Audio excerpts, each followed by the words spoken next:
What the potassium key point we have said in the previous classes? It is a it's a chief cations of intracellular element. ठीक है? Extracellular element का क्या है? Sodium बिल्कुल extracellular compound.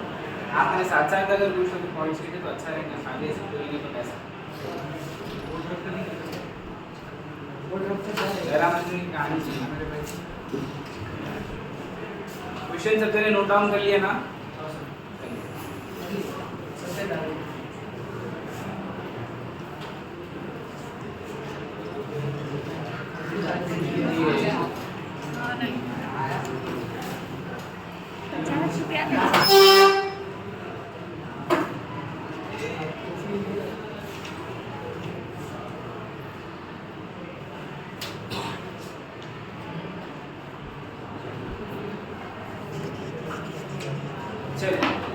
Now, potassium we will be talking. The daily requirement is nearly about 3 to 4 grams per day.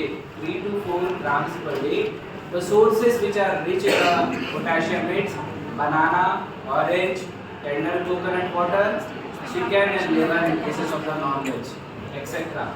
They are rich in the potassium, but their levels are not so up to the mark that they are going to really influence your potassium level. That means that these are the sources, but they are not the actual thing which is going to get fluctuated your bloodstream levels. 10-15 बनाना का है तो जब जाके 0.3, 0.4 potassium increase होगा. At a time potassium increase नहीं होगा. ठीक है, सोर्सेस है.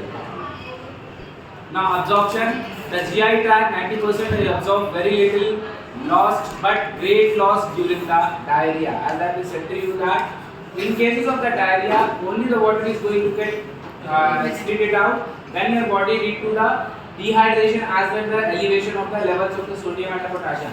If along with the watery thing, other electrolytes are also coming out, then it will lead to the loss of the potassium and the sodium. दो चीजें हैं इसके अंदर. Either the water only the substance can come out, or along with the electrolytes they can be come out. Now the plasma potassium level are repeatedly asked 3 marks question in the final examination.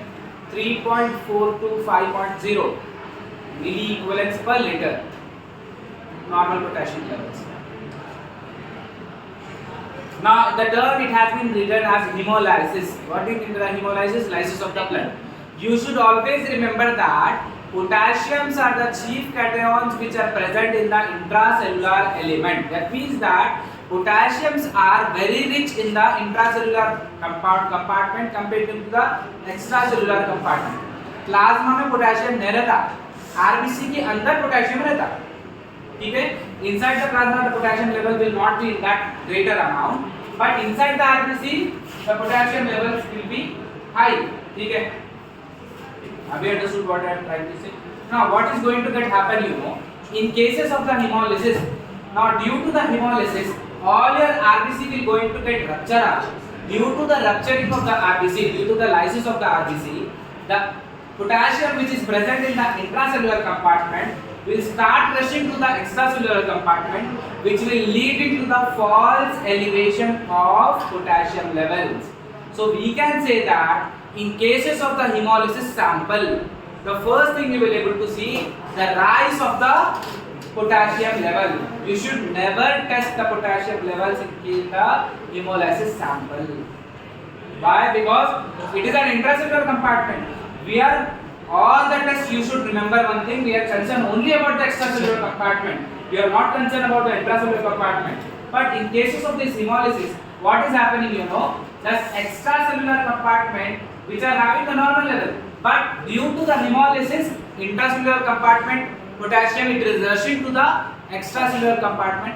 There will be the false elevation of the potassium levels in the plasma. Now principal intracellular cation, as I have said to you that in the previous classes too. Biochemical function, potassium it is donated with the K plus. ठीक है, potassium maintain the intracellular osmotic pressure. Now they also regulates the acid base balance and the water balance in the cell. Extracellular potassium, now extracellular potassium influences the cardiac muscle activity. कुछ भी नहीं याद रहा तो इतना तो भी याद रहना. If you are not remembering all this osmotic pressure, benzoic acid base balance, water balance and other things, if you are not remembering, but Once you are saying about the potassium, you should always say that they are responsible for maintaining the cardiac muscle activity. That means that if low level or high level of the potassium is going to get seen, it can lead to the disturbance in the cardiac regular activity. ठीक है?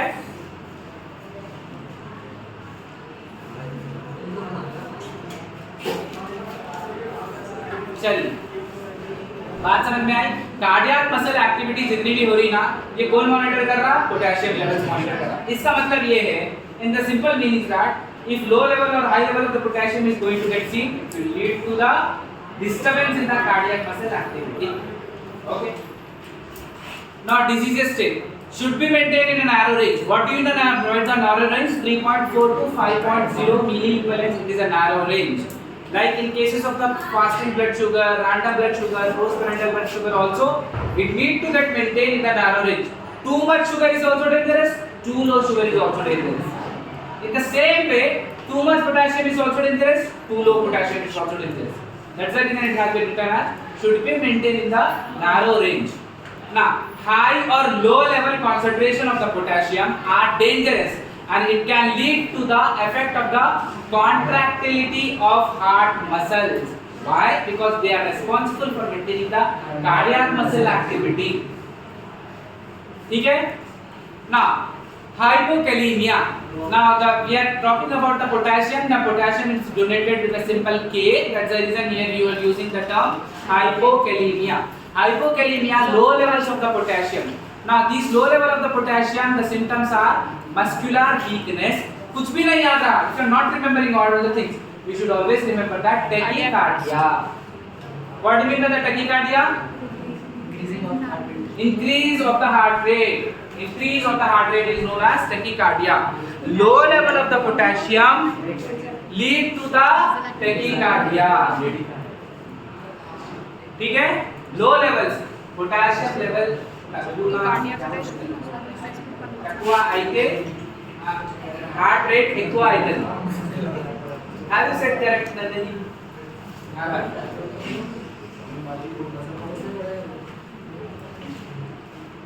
ठीक है? The symptoms are the muscular weakness and tachycardia. आपको कुछ भी याद नहीं रहा, आप tachycardia तो भी याद रखना. You should remember that low level of the potassium lead to the tachycardia and the cardiac arrest. Now, hyperkalemia. Hyperkalemia, high levels of the potassium. There will be the depression in the CNS. ठीक है? As well as mental confusion, numbness. What do you mean by the numbness? Loss of चमटियां बढ़ जाना. That's what it means.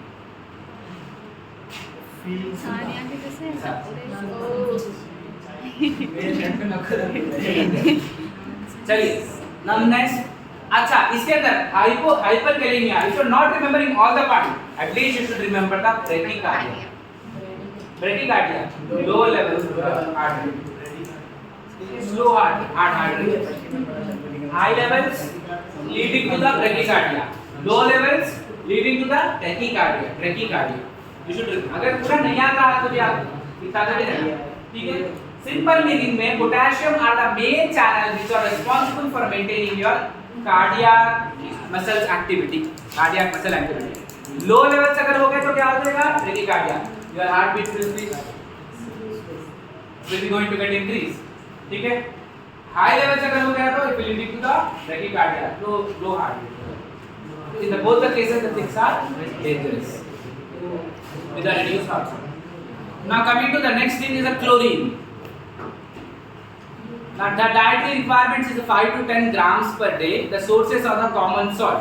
Why they are saying the common salts? Because sodium and chloride. It is chlorine, chloride. ठीक है? It's come from the common salt.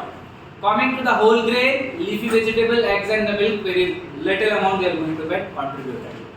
Absorption. Now this chlorine almost totally absorbed in the GI tract. The plasma chloride levels is about 95 to 105 milliequivalents per liter. ये भी बहुत important है. Electrolytes की normal value आपको याद रहना ही चाहिए कैसा भी. पोटेशियम का क्या है 135 टू 145 मिली इक्विवेलेंस पर लीटर। पोटेशियम सोडियम का पोटेशियम का क्या है 3.4 टू 5.4। आपको ऐसा नहीं याद रहा, सिंपल मीनिंग में 3.5 टू 5.5 पकड़ ले, ठीक है, इंटरनेशनल वैल्यू मिली इक्विवेलेंस पर लीटर। वैसे क्लोराइड की 95 टू 105 मिली इक्विवेलेंस पर लीटर, ये याद रखना चाहिए, you should remember this.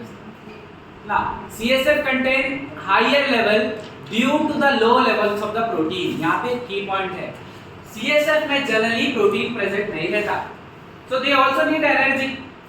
From the where they are going to access the energy, they will access from the chloride। Point 1.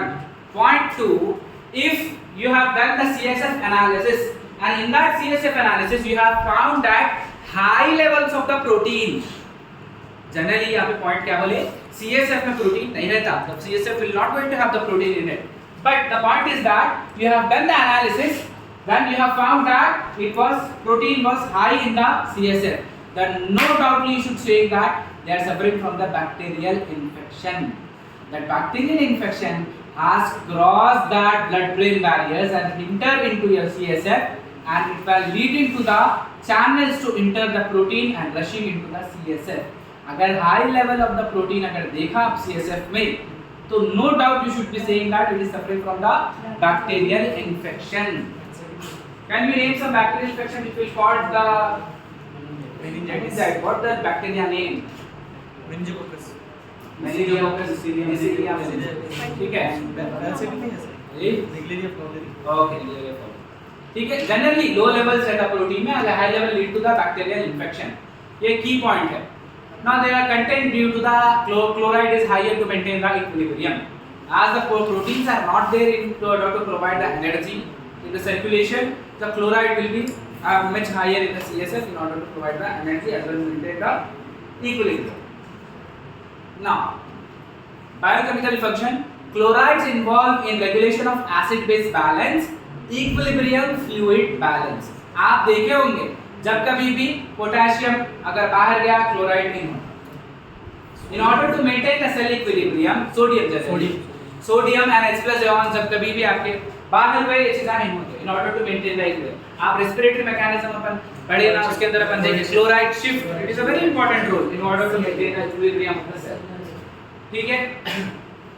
Here that point it is that it is responsible for maintaining the equilibrium balance and the osmotic pressure। Therefore function carried out by the interaction chloride with the sodium and the potassium, if sodiums are coming out of the cells, in order to maintain the equilibrium of the cell, the chloride will rush into the cell। That's the thing we want to say। Chloride is necessary for the formation of HCl in the gastric juice। HCl का secretion अगर आप देखें, H ion plus chloride togetherly they will going to make the formation of the acids inside your body। HCl, H is representing the H+ ions, Cl is representing the chloride over there।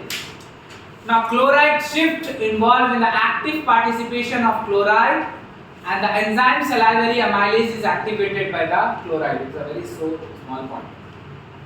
Can I have the next sheet?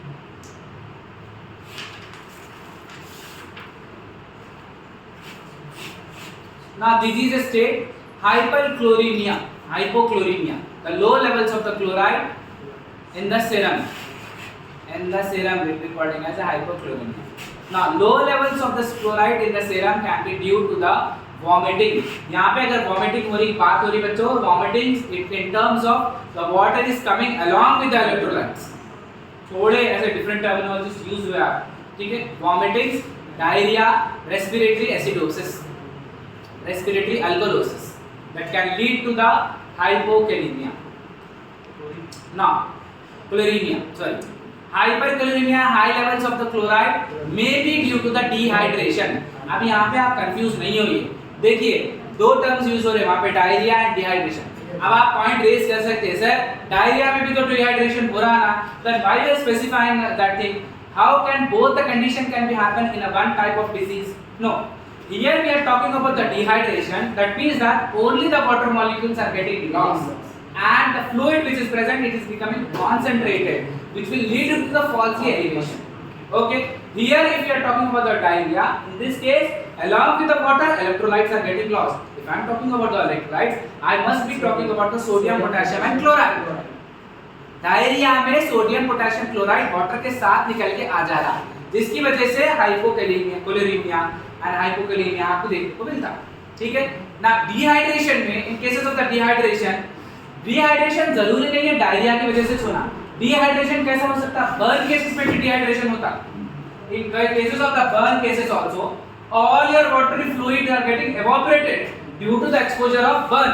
कोई severe type of burn case है, तो आपको water जितना भी present है due to the exposure of fire, all this evaporation has been got done, but you can't evaporate the electrolytes, so it will remain inside your body, which will lead to the concentrated electrolytes.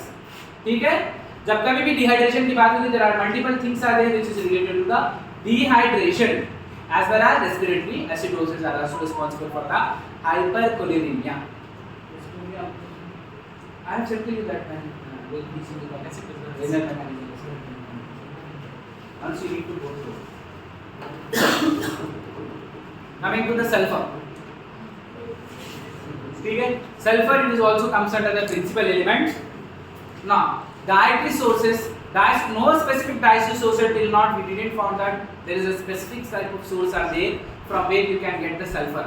ठीक है. sometimes sulfur toxicity भी हो जाती है अगर direct powdery form में sulphur अगर खा लियो तो. ठीक है. अब डाइटरी सोर्सेज अपने को नो स्पेसिफिक, अभी तक तो dietary sources as if not, तो स्पेशली स्पेसिफिक डाइटरी सोर्सेज नहीं मालूम कर सकते. स्पेसिफिक बात हो रही है यहाँ पे, अल्टरनेटिव नहीं. ठीक है. नो लाइक अगर प्रीवियस में अपन पोटेशियम में पढ़े banana are specific, other sources are specific, but in this case you can't specifically say that ये खाए तो आपको सल्फर आता है, स्पेसिफिकली ऐसा नहीं बोल सकते. अल्टरनेटिव्स रहते, adequate intake of the sulfur containing amino acids. Now, specifically you can't say that from where you are going to obtain the sulfur, but amino acids are rich in the sulfur, because while you are dealing with amino acid, sulfur containing amino acid, special type of category is there. That means that amino acid, there are certain amino acids are there inside your body which will going to contain the sulfur, from where the contribution of the sulfur is going to get happen, will meet the your body needs.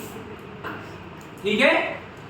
मैं क्या बोलना चाह रहा हूँ, what I am trying to say that आप ऐसा नहीं बोल सकते कि गोश्त खा लिए या फिर दूध पी लिए या फिर अंडा खा लिए तो डायरेक्टली आपको सल्फर मिल जाता है. कोई ऐसा स्पेसिफिक चीज नहीं है. अल्टरनेटिव्स है. अल्टरनेटिव्स क्या है? अमाइनो एसिड्स है. अमाइनो एसिड में एक स्पेशल टाइप की कैटेगरीज है. अगर आप क्लासिफिकेशन ऑफ अमाइनो एसिड्स पढ़े उसके अंदर एक स्पेशल टाइप ऑफ कैटेगरीज है. क्या है? Sulphur containing amino acids. That means that there are certain amino acids are there which will going to contain the sulfur in it. ठीक है. Through that sulfur, your body will going to fulfill the requirements of the amino acid. That's one thing. Mostly present in the organic form, that is methionine, cysteine, and cysteine. These are the amino acids forms.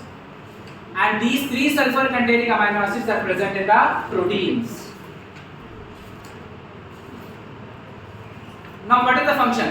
Sulfur containing amino acids are very essential for the structural formation and biological function of protein. They are responsible for the structural formation. Can you name some structure of the proteins? Division as a structure: primary, secondary, tertiary, quaternary structure of the protein. And these sulfur containing amino acids are responsible for their structural formation. ठीक है. Secondary amino acids किसमें divide, secondary types of protein किसमें divide होते हैं बेटा? दो चीजों में, alpha helix and beta helix. ये भी याद रखनी चीज, you need to remember all this. Now there are certain disulphide and sulphydryl groups are largely responsible for this structural formation inside the body. Now there are certain vitamins, that is thiamine, biotin, lipoic acid and coenzymes A and the pantothenic acids containing also sulfur, but not in the greater amount. Phosphoadenosine, phosphosulfate is active sulfate utilized for several reaction.